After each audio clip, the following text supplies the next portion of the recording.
Hello বন্ধুরা, মসজিদে নববীর এই ছাতাগুলো হাজিদেরকে ছায়া দেওয়ার জন্য কাজ করে এবং সূর্যের তাপ যেন হাজিদের গায়ে না লাগে সেজন্য এই ছাতাগুলো সারাক্ষণ মিলে রাখে। এবং আপনারা কি জানেন এই মসজিদে নববীতে 250টি এরকম ছাতা আছে বিশাল বড় বড়।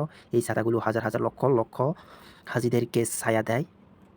এই ছাতাগুলো বন্ধ হয়ে যাওয়া এবং খুলে যাওয়ার দৃশ্যগুলো অনেক সুন্দর, যেটা আসলে বলার মতো না। এই ছাতাগুলোর রং সাদা রেখেছে এবং সাদা রাখার কারণে এই ছাতাগুলোর অনেক ইতিহাস রয়েছে। এই সম্পূর্ণ প্রকল্পে ছাতাগুলো স্থাপন করতে $4.7 মিলিয়ন ব্যয় হয়। সকাল, দুপুর, সন্ধ্যা একেকটা সময় একেকটা রূপে দেখা যায় মসজিদে নববী। এই মসজিদে নববীর সৌন্দর্যগুলো আসলে অসাধারণ, অসাধারণ। আল্লাহু আকবার। সবাই ভিডিওটি ভালো লাগলে সবার মাঝে ছড়িয়ে দিবেন এবং সবাইকে দেখার সুযোগ করে দিবেন। আপনারা কি জানেন এই ছাতাগুলো স্থাপন করতে অনেক টাকা খরচ হয়েছে এবং এই ছাতাগুলোর কারণে হাজার, হাজার লক্ষ, লক্ষ হাজিদের একটু শান্তি মিলে। কারণ নামাজ পড়ার সময় অনেক হাজিরা রোদের তাপে অনেকে অচেতন হয়ে যায় এবং অনেক সমস্যায় পড়ে যায়। কারণ এই ছাতাগুলো তাদেরকে অনেক আরামদায়ক বা ছায়া দেয়।